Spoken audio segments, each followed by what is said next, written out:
My long-term commitment to this issue is, for me, it's interesting when I look back on it. I just have always felt, I've been doing this for almost 20 years now, and it used to be scary to talk about it. Now it's almost counterculture to oppose it. I remember the old days kind of fondly, because if you just said marijuana, people would freak out. And one thing I was all about was just talking about it. Just talking about it. I've got 20 or 30 guidebooks, and if you look carefully, you'll find the word marijuana in every one of those guidebooks. I just have an ethic to always say the word.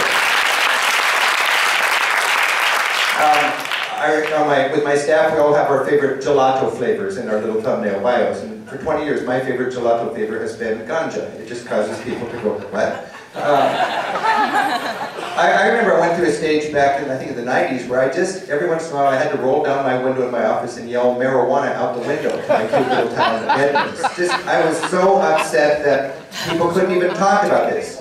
Everybody was smoking it, but nobody could talk about it.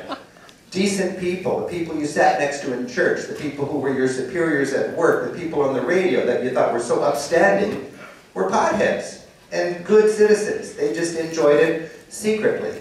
And I just thought, that's not America. So, you know, about 10 years ago, the ACLU decided to use Washington State as a test ground just to let it be okay to talk about this.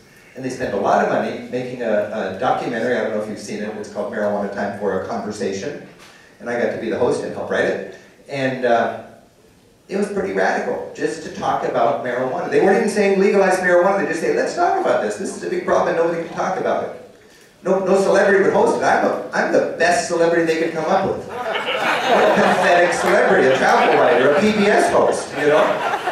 So we talked about it. We produced a beautiful documentary, very thoughtful, nothing angry or edgy about it, not advocating anything, just talk about marijuana, learn about the roots of the prohibition, why did Nixon make it a Schedule I drug, all that kind of stuff.